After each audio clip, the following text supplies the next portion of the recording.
ধন্যবাদ সবাইকে। মানে আমি ভাবছিলাম আমি সবচেয়ে যে কাবাব মে হাড্ডি বলে না, মানে আপনারা তালিকা দেখছিলেন যে তালিকা শেষ হয়েছে, এবার মূল দুজনের বক্তৃতা।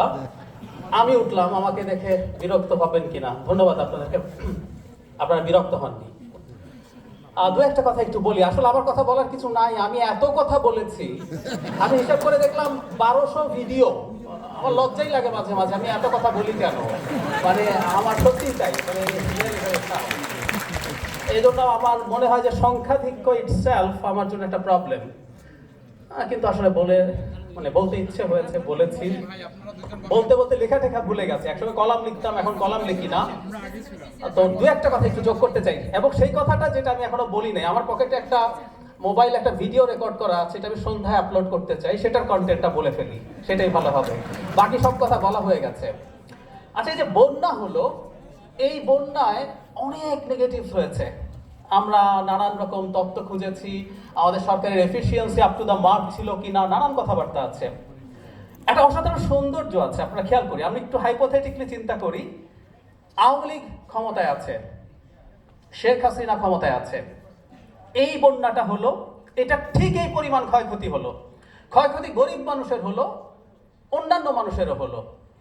আমরা যে রেসপন্স দেখছি, এটা কি হতো? আমিও মনে করি হতো না। তার মানেটা আসলে আওয়ামী লীগের সময় মূল সমস্যা আমার কাছে যেটা মনে হয়, আমরা স্টেটটাকে আর ওন করি না। ওটা শেখ হাসিনার বাংলাদেশ ছিল, ওটা আমাদের বাংলাদেশ ছিল না। ওই দেশটাকে সে ওই জায়গায় নিয়ে গেছে। আমরা প্রজাও ছিলাম না, সরি। মানে প্রজারা আরো ভালো থাকে, আমরা কৃতদাসে পরিণত হয়েছিলাম। সো আমরা স্টেটটাকে ওন করি নাই। বাংলাদেশ খেলায় ডাব্বা মারলে আমরা খুশি হয়েছি না? কেন?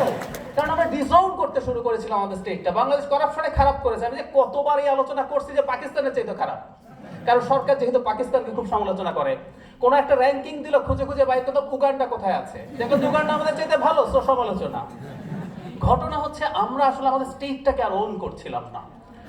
এই শেখ হাসিনার পতন, এবং আমি আমার একটা ভিডিওতে বলেছিলাম, আমি অহেতুক পালিয়ে যাওয়ার কথাটা বলি, আমার ভালো লাগে। পতন এবং পালিয়ে যাওয়ার পর থেকে আমরা এই স্টেটটাকে আমরা ওন করতে শুরু করেছি, এবং আমরা নাগরিক হয়ে উঠছি আবার। এটা সবচেয়ে গুরুত্বপূর্ণ জায়গা। আমরা এই স্টেটের আমাদের যে অথরিটি আছে, আমাদের যে মালিকানা আছে, সব ছেড়ে দিয়েছিলাম। আমাদেরকে ছেড়ে দিতে বাধ্য করা হয়েছিল।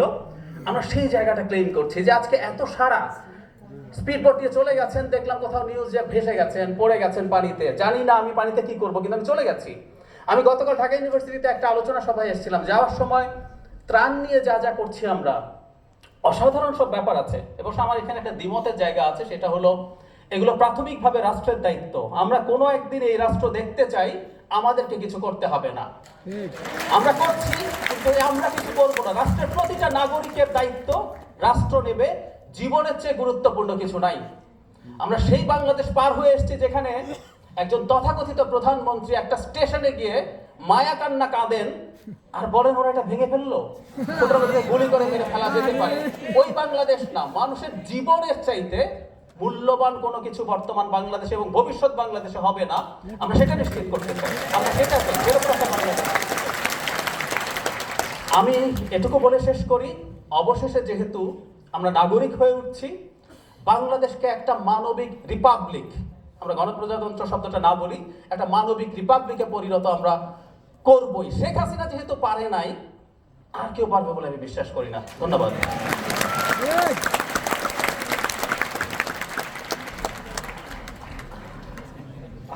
ধন্যবাদ।